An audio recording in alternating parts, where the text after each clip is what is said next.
Hey Pack. So here with Aslan, May 28th. This one's a bit longer. I will probably mess up any voices, but I'm still gonna try. It's titled Owning Up. Okay. Down below them, spread out like a map, lay the flat hill top which they had struggled over yesterday afternoon. Seen from the castle, it could not be mistaken for anything but the ruins of a gigantic city. To crown all, in large, dark lettering across the center of the pavement ran the words, "Under me."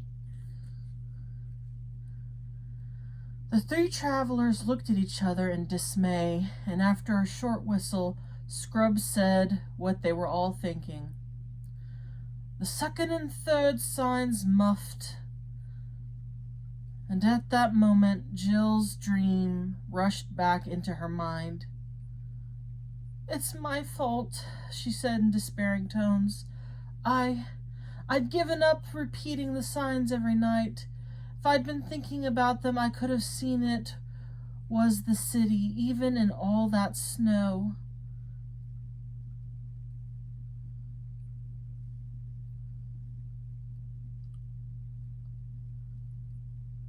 Sorry, I got confused by who all was talking. "I'm worse," said Puddleglum. "I did see, or nearly. I thought it looked uncommonly like a ruined city." "You're not the only one who's to blame," said Scrub. "You did try to make us stop." "Didn't try hard enough, though," said the Marsh Wiggle. "And I'd no call to be trying. I ought to have done it. As if I couldn't have stopped you two with one hand each." "The truth is," said Scrub, "we were so jolly keen on getting to this place that we weren't bothering about anything else. At least I know I was. Ever since we met the woman with the knight who didn't talk, we've been thinking of nothing else. We've nearly forgotten about Prince Rylan." "I shouldn't wonder," said Puddleglum, "if that wasn't exactly what she intended."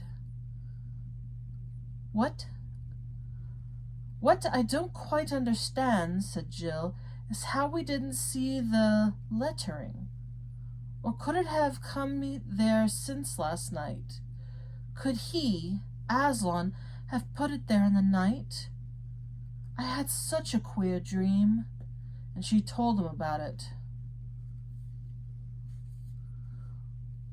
"Why, you chump," said Scrub. "We did see it. We got into the lettering, don't you see? We got into the letter E in me. That was your sunk lane.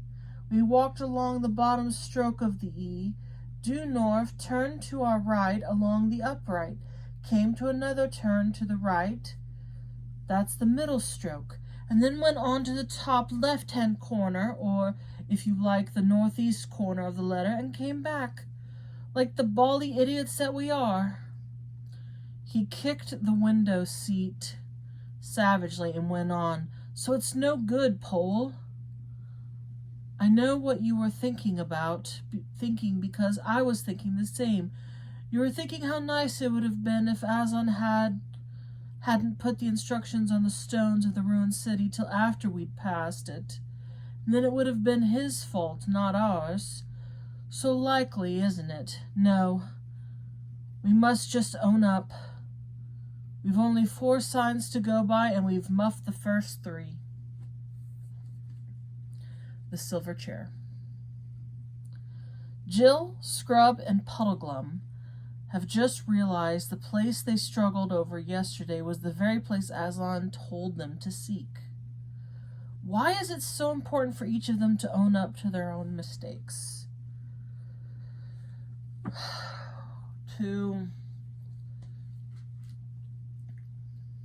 There's a lot of reasons, really. One reason to own up to your mistakes is so that you can actually learn. because if you won't admit you messed up, you can't learn from your mistakes.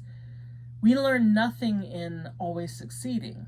We just experience success. But when you make a mistake, you learn from it so that you don't repeat it. If they don't own up to it, they're just going to keep repeating the same mistakes. And I think in the end, that's the biggest part of it. Another reason is they could shift blame to someone else who didn't have anything to do with it. Who, like in this case, they were trying to blame Aslan. I'm like, that's pretty funny that we want to blame someone who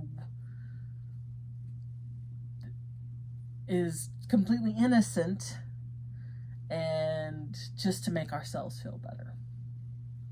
So it's better to just face it and grow. How might this scene have played out if, instead of each blaming themselves, they pointed fingers at one another? That's, yeah, they would have totally crumbled. That's the problem with shifting blame. If you take the blame, yes, you feel bad, but again, you learn from it. If they point fingers and no one takes ownership of their own mistakes, there's bitterness, there's infighting, there's nothing but hurt feelings, and in the end, they fall apart.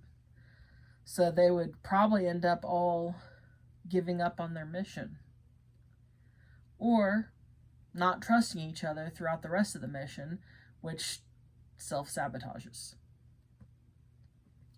But yeah, so it was actually a decently sized... Oh, I'm losing my bookmark. But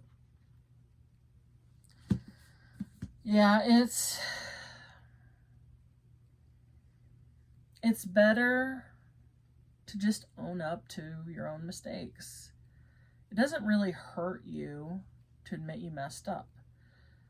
Because, again, you grow, you learn how not to do it again. And humility is very important. I would rather work with a humble person 10 out of 10 times, because it's so much easier to not have to worry about that I'm going to get blame shifted by someone who can't just own up to their own mistakes. Well, it wasn't my fault. They didn't teach me right. They didn't do this. They didn't do that. Own it. You didn't ask the right questions. You didn't ask for help. It's even in situations where it might actually be someone else's responsibility, if you own it and choose to learn from it, who's the better? You know, as you improve, you grow. And even if it costs you something like a job or something, the next time you're ready, the next time you've learned what questions to ask, what to do, or how to think ahead, or where to ask for help. So it's not easy, because people can make fun of you. You know, there are people who don't recognize the maturity. And that is a good clue for you on who to avoid, like, investing relationships with. Because if people can't respect you or notice the maturity, then they're probably just going to talk behind your back. You know, and it's just, yeah. But they made mistakes 3 times now in this story at this point. And there's 4 signs, and 3 of them they've messed up. So it comes down to, have they finally learned so that they get the fourth one right? But that's it. That's it for today, and thank you for watching and listening to me ramble. And until next time, out the moon. Bye.